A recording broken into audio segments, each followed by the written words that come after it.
آج بھی کچھ حالات اسی طرح کے ہیں کہ اپنے بزرگوں کو خدا کہنے میں دریغ نہیں کرتے کہ اللہ کا کوئی ہمسر نہیں، اس کے مثل کوئی نہیں۔ پھر ہم یہ گمان کیسے کر سکتے ہیں کہ فلاں بزرگ اس جیسا ہے یا اس کی مثل ہے، کہ فلاں کو دیکھا تو اتنے فیصد اللہ کو دیکھا اور فلاں کو دیکھا تو اتنے فیصد اللہ کو دیکھا۔ یہی عقیدہ تو ہمارے ہمسایوں کا بھی ہے۔ السلام علیکم ورحمۃ اللہ وبرکاتہ۔ ناظرین کرام، اللہ کے وجود کا مسئلہ صدیوں سے عظیم مفکرین کی ذہنی ورزش کا مرکز رہا ہے۔ اللہ پر ایمان رکھنے والے اس بات پر پوری طرح متفق نظر آتے ہیں کہ محدود انسانی عقل لامحدود خدا کے وجود کو، جو ہمیشہ سے ہے اور ہمیشہ رہنے والا ہے، مثالوں کے ذریعے سمجھا جا سکتا ہے۔ مثلا جس طرح انسانی جسم کے کسی حصے میں ہونے والا درد محسوس تو کیا جا سکتا ہے پر دکھایا نہیں جا سکتا، ٹھیک اسی طرح غیر مرئی اللہ کو محسوس تو کیا جا سکتا ہے پر دیکھا نہیں جا سکتا۔ تخیل اور غور و فکر کی مدد سے ہی پہچانا جا سکتا ہے۔ جہاں تک ہمارا فہم و ادراک کام کرے وہ ممکن الوجود ہے، اور اللہ تعالیٰ واجب الوجود ہے جو فہم و ادراک سے بالاتر ہے۔ اللہ کے وجود کے متعلق ہلکی سی بھی مشکوکیت کفر و شرک کے دروازے کھول دیتی ہے۔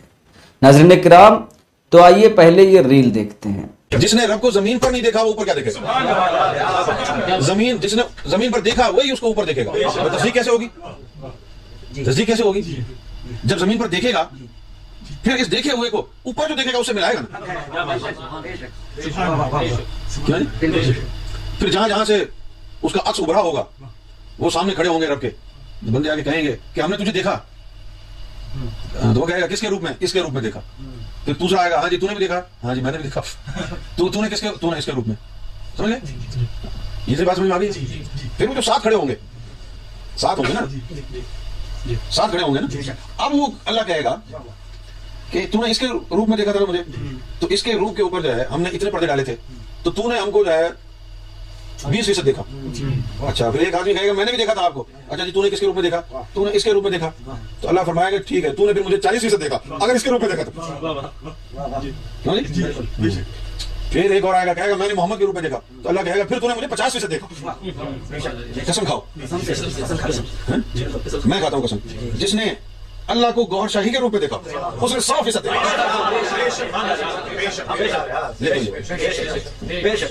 روپ اس کا ہوا لیکن وہ منعکس پورا نہیں کر سکتے تھے نا، مخلوق تھے نا، مخلوق خالق کو پورا منعکس نہیں کر سکتی، اتنی طاقت نہیں تھی۔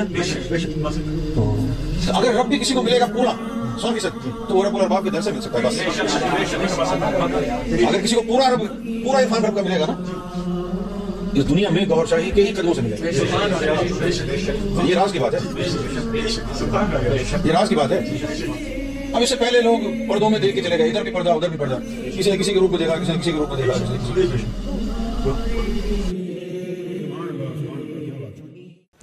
سورۃ الحدید کی آیت نمبر 3 کو دیکھتے ہیں۔ اس آیت میں بتایا گیا ہے کہ اللہ تعالیٰ ظاہر بھی ہے اور مخفی بھی۔ یہاں پر ظاہر سے مراد یہ نہیں ہے کہ اسے کھلی آنکھوں سے دیکھا جا سکے یا پرسنٹیج میں بانٹ دیا جائے کہ فلاں کو دیکھا تو اتنے فیصد اللہ کو دیکھا اور فلاں کو دیکھا تو اتنے فیصد اللہ کو دیکھا۔ یہی عقیدہ تو ہمارے ہمسایوں کا بھی ہے۔ ان کے یہاں بھی خدا زمین پر آ کر تمام کام انجام دیتا ہے۔ یہ جاہلانہ فکر ہے جو شرک کے زمرے میں آتی ہے۔ قرآن کے اعتبار سے مشرکین کو 5 اقسام میں تقسیم کیا گیا ہے: ملائکہ پرستی، جنات پرستی، کواکب پرستی، آبا پرستی اور خود پرستی۔ تھا کیا؟ کوئی فرشتوں کو خدا سمجھتا تھا، کوئی جناتوں کو، کوئی ستاروں کی پرستش میں مشغول تھا، کوئی آگ اور حجر و شجر کی، کوئی اپنے آبا کو خدا مانتا تھا اور کوئی تو خود کو خدا کا درجہ دے کر حکم صادر کرتا تھا۔ آج بھی کچھ حالات اسی طرح کے ہیں کہ اپنے بزرگوں کو خدا کہنے میں دریغ نہیں کرتے۔ عبدالعلیم آسی غازی پوری کا شعر اس عقیدے کی تائید کرتا ہے۔ وہی جو مستوی عرش تھا خدا ہو کر، وہی جو مستوی عرش تھا خدا ہو کر، اتر پڑا ہے مدینے میں مصطفیٰ ہو کر، اتر پڑا ہے مدینے میں مصطفیٰ ہو کر۔ اور بعض غالیوں کا تو حال ہی مت پوچھئے، وہ تو نصوص قرآن و سنت کو طاق میں رکھ دیتے ہیں، اس کی برید کرنے میں بھی دریغ نہیں کرتے، طاغوت اور اوہام پرستی سے بھی باز نہیں آتے۔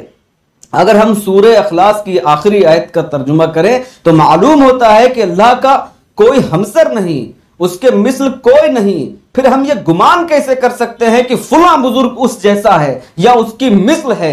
وہ تو اللہ ہے۔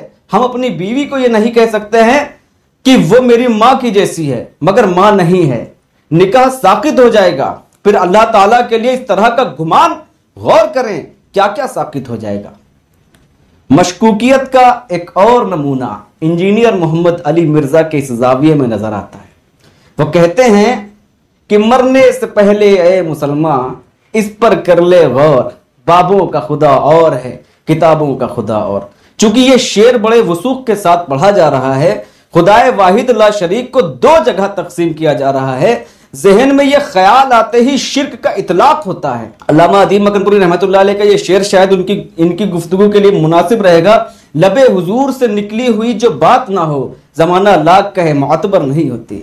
احمد رضا خان فاضل بریلوی نے بھی اپنی کتاب سبحان الصبح میں بیشتر مقامات پر وہابیوں کا خدا یہ کرتا ہے، وہابیوں کا خدا وہ کرتا ہے جیسے جملوں کا استعمال کر کے الگ الگ خدا کا تصور کرایا ہے۔ منشا جو بھی رہی ہو، اس طرح کے جملوں کا استعمال شرک کی طرف اشارہ کرتا ہے۔ اب جہاں تک اللہ تعالیٰ کے دیکھنے کی بات ہے تو اعراف کی آیت نمبر 143 پر چلتے ہیں، جہاں حضرت موسیٰ علیہ السلام نے رب ارنی کہہ کر اللہ تعالیٰ کے دیدار کی خواہش ظاہر کی تھی۔ اس پر اللہ تعالیٰ نے الن ترانی کہہ کر اعلان کر دیا کہ اللہ کو نہیں دیکھا جا سکتا ہے۔ یہ حجابات تو محشر میں ہی ہٹائے جائیں گے۔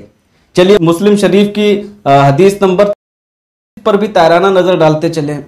حضرت ابوذر رضی اللہ عنہ نے حضور صلی اللہ علیہ وسلم سے دریافت کیا، کیا آپ نے اپنے رب کو دیکھا؟ فرمایا رسول صلی اللہ علیہ وسلم نے، وہ نور ہے، میں اسے کہاں سے دیکھوں؟ اسی ضمن میں سورۃ الانعام کی آیت نمبر 103 میں کہا گیا ہے کہ اللہ کو تو کسی کی نگاہ محیط نہیں ہو سکتی۔ اگر ہم مشکات کی حدیث نمبر 748 کا ذکر کریں تو ہم دیکھتے ہیں کہ فرمایا رسول صلی اللہ علیہ وسلم نے، جب نیند مجھ پر غالب آ گئی تب میں نے اپنے رب کو بہترین صورت میں دیکھا، میں نے اس کی انگلیوں کے پوروں کی ٹھنڈک اپنے قلب اور صدر میں محسوس کی۔